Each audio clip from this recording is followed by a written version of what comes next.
Alright, let's see what this sign says. Trainer tips. No stealing of Pokemon from other trainers. Catch only wild Pokemon.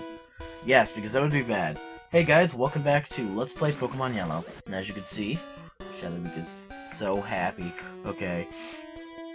And, last time we started here, and I went one extra little field hilly thing over than I was before. Oh well. It's all the same. You weren't missing much. So, and before I go into this little grassy patch here, let's just take a look here. I did some off-screen grinding. I actually spent about a half an hour in between parts. A little over half an hour. I'd probably say about an hour, actually, of just training my guys up. I got Dream Shogun up to level 15, and he's going to take a lot of experience to level up.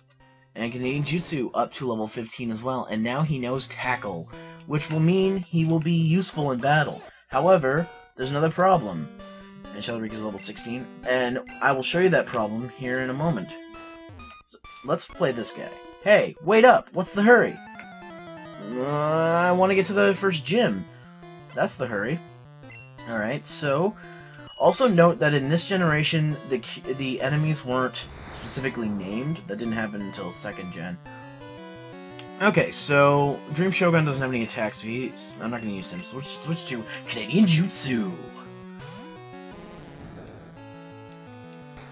Oh, your string shot. Oh no. And this is where I think the first... See, because I'm not the original trainer of these Pokemon, they won't always listen to me because they're over to level 10. And so, now that they stopped obeying my orders, about 60% of the time, the only way to fix that is to get gym badges. And that's one of the story parts of this game. You have to collect 8 gym badges, and then you can fight the Elite Four and fight the champion to become the champion of all Pokemon. Of all Pokemon trainers, and then the other part, and then to 100% the game, you collect all the Pokemon and you become the Pokemon Master. There's 151 Pokemon in this first generation that you can collect. You have to collect them on your Pokedex. So if a Pokemon evolves, that counts as you having caught 2 Pokemon, because you had caught one previous and he evolved. So, this is gonna suck. Look at this. Oh. Come on, attack him! But yeah, this first badge that I'm going to be going for in this part, unfortunately will not allow them to obey me. So, it won't be until the next badge that increases the limit of when Pokemon who I didn't originally own, will obey me. So, once I get the second badge, the Cascade badge, that limit will be increased to level 30. Right now it's level 10, and as you can see, all my Pokemon are above level 10 right now. And this makes the battles a lot longer. I might start speeding through these since they're not listening to me. But yeah, there's their boosted experience. I mean, the plus is you get boosted experience. The downside is that they may not listen to you after a certain amount of time. So, let's get out of this creepy forest. I knew at least one Pokemon battle had to happen, and it's a wild Pidgey. So, I'm just going to switch to Sheldrake and take it out. There we go. And I sped through that. I want to get out of this forest, okay. There we go.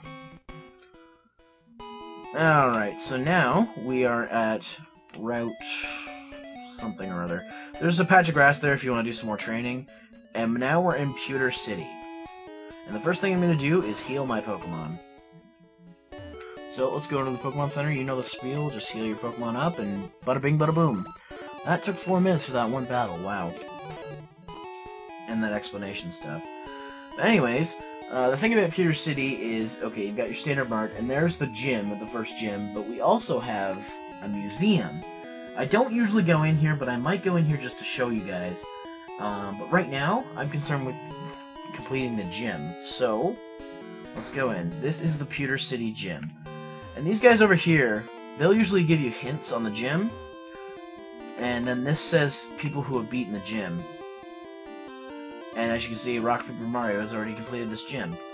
And in the gym, you have trainers and a gym leader. I recommend fighting the trainers for the experience. So I'm going to go ahead and do that. Stop right there, kid. You're still light years from facing Brock. Okay. Punch it, Chewie? I don't know. Also, you notice I switched the border to the Doduo one that you also get unlocked when you beat certain things in Pokemon Stadium. So let's switch to Shellarika. Now, this is where type advantage first comes in. Because he's a ground type, I can't use Thunder Shock against him. Because it just won't affect him at all. And if he uses a ground attack against me, it'll be super effective and do double the damage. So, I'm just going to quick attack him to death, and there goes Diglett. And he gets boosted 114. I hope it's enough for him to evolve. Anyways, they're going to send out Sandshrew. I'm going to send out Dream Shogun for the experience. And, yeah. This gym leader, actually, I'm over-leveled for this gym, but I have a huge type disadvantage for this gym, too. Because Pikachu's main attack, Thunder Shock, doesn't affect rock types at all. And this is a rock gym. That's the point of it, rock and ground. Mostly rock, though. As you can see there, that Pokemon, Sandshrew, has high defense, so my quick attack doesn't do as much damage. Because he's got defense against physical attacks. Defense is good to protect you against physical attacks. Attack increases your strength and physical attacks. Special increases your defense and strength, and for special attacks. And your speed determines who goes first and how fast you are. Okay, so let's take a quick look and see. Kidding me? 30. Okay. Well, you know what? I'll quickly show you that other patch of grass. And I'm just going to use teleport because I'm a lazy bastard. And the reason I want to do this is because in the next level, we need him level 16, because in the next level, something special is going to happen to Abra here, our Dream Shogun. So I'm going to quickly go over here. So let's see. What will we find in here? A Rattata. Okay, we fought these things before. So let's switch to Shellarika. Let's just use that on it, and bada bing, bada boom. Aw, not enough. Okay, well, one more fight. Pidgey. Yeah, this will be over quick.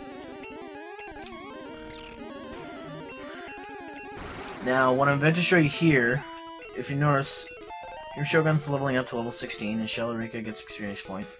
Here's the next feature of the game, evolving. When Pokemon get to certain levels or use certain items on them, they will evolve. And they will get, as they evolve, their stats will increase, and they'll be able to learn different attacks and whatnot. And he learned Confusion, and that's what I wanted right there. Because Confusion is a fantastic attack. Okay, I'm not going to speed up, I'm just going to teleport back. And Confusion does regular damage to, does ordinary damage to rock types. The reason for this is, rock types are resistant to normal attacks. Normal physical attacks. They don't do very much damage. In fact, they're resistant to a ton of types. So, that's why we want, Confusion, because they're not resistant to Confusion. Now, normally, if you don't have an Abra at this point in the game, which you wouldn't, you would have to... My usual strategy would be to catch a Caterpie and evolve it up to a Butterfree, because at level 7 it evolves into Metapod, and then at level 10 it evolves into Butterfree. And Butterfree's first attack is Confusion. So yeah, you get the same sort of attack. But now, we're going to take on the gym leader, Brock. No, not my brother. Though we do make that joke a lot. He loves how to harden his defense. Oh yeah. Alright, I'll show you my best.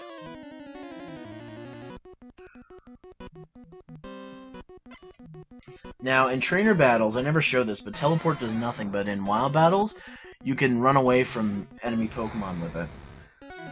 But I don't want to accidentally hit it, so let's just do that. And as you can see, he's also not going to obey me that much. But there we go. Confusion is a psychic attack. And it's also a special attack. And look at that, that took out Geodude in one hit. He's about to use Onyx. So, no, I'll keep Dream Shogun out. We'll use Confusion. Ugh. And Bind you can't get out of.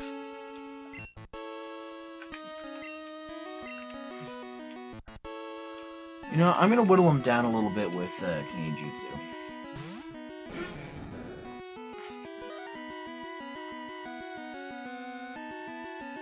Okay, in Bide, what happens is, in Bide, you attack an enemy, and if for 2 turns he stores energy.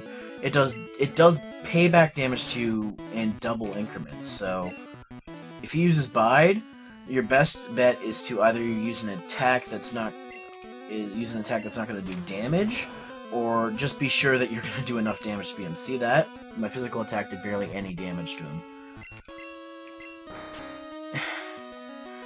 CJ, you gotta be a pain in my ass, even in my LPs.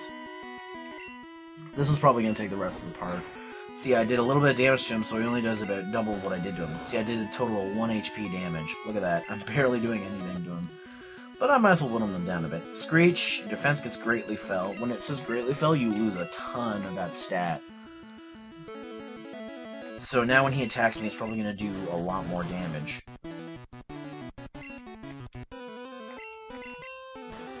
Alright. This is pretty much a stalemate. I'm sorry this isn't very interesting, but I'm just trying to whittle him down a little bit. See, this is the few times I wish he wasn't a... I'm glad he didn't obey me, because it's doing less damage. You know, Onyx could be smart and just tackle me, but he's not, so that's good for me. Oh, Bind is an attack where that happens several turns in a row. In later installments of the series, a Bind becomes an attack that just does damage every turn, but you and your opponent can still attack each other. But in this first generation, it's an annoying attack. There's another attack like it, it's called Wrap, that does the exact same thing. Apparently Bind does more damage, but I don't know, I never saw a difference. Alright. There goes CJ. See, if he just tackled me the whole time, he could have got rid of me really easy. Alright, let's switch back to Dream Shogun. There we go. Confusion time. And that took him out in pretty much one attack. Alright. And Dream Shogun is now level 17! Alright, and that takes out Brock, the first gym leader. And every time you beat a gym leader, they give you a badge, as well as something else. Yes? I spend an hour off-screen training, and when I'm LPing, I can't go on Dodrio's speed all the time. And when you beat a trainer or gym leader, they also give you a TM. And this one he's giving me is the one for, I think it's Bide. Yes. I probably won't be teaching that because I don't use Bide that often in this game. So let's go ahead and exit. And I don't know why I'm walking the... Oh, you know what? Teleport back to the Pokemon Center and heal up. Okay, and I've got some time. I think I'll show you guys the museum. Now, the Pokemon Museum costs money, so... let's go ahead in here and see. Alright. It's $50 for a ticket, or 50 Poké Dollars. Yeah, I'll pay the 50. Why not? Alright, so basically in here you can see different types of Pokemon. And that'll add to your Pokedex. For Aerodactyl, primitive rare Pokemon. We'll be encountering some primitive Pokemon later on in the game. Kabutops, fossil and primitive rare Pokemon. This basically adds free pages to your Pokedex. You don't need to do this, but it lets you see ancient Pokemon, which we will be running into later in the game. We have space exhibit now. Oh my god. Meteorite that fell from Mount Moon. A moonstone? Yes, moonstones. What's so special about it? Well, we'll find that out later. July 20th, 1969. The first lunar landing. I bought a color TV to watch it. Oh, crazy old guy. I don't go in here very often, to be honest. And look, it's a spaceship. Space Shuttle, Columbia. I want a Pikachu. It's so cute. I asked my dad to catch me one. Yes, my Pikachu is cute. I'd like to get that Pikachu off you, but it's too attached to you. Yeah, and as time goes on, he does little different things. If you can get him to double hop your Pikachu, then that'll help you with getting Pokemon in the future, because there's certain Pokemon you can only get when your Pikachu is happy, you know. Alright, well, that's all for now, guys. In the next part of Pokemon Yellow, we will go on to the next route here, which I think is... Okay, thieves have been stealing Pokemon fossils on Mount Moon. Please call Pewter Police with any info. We'll go to this next route over here. So, until then, I'll see you guys, and take care.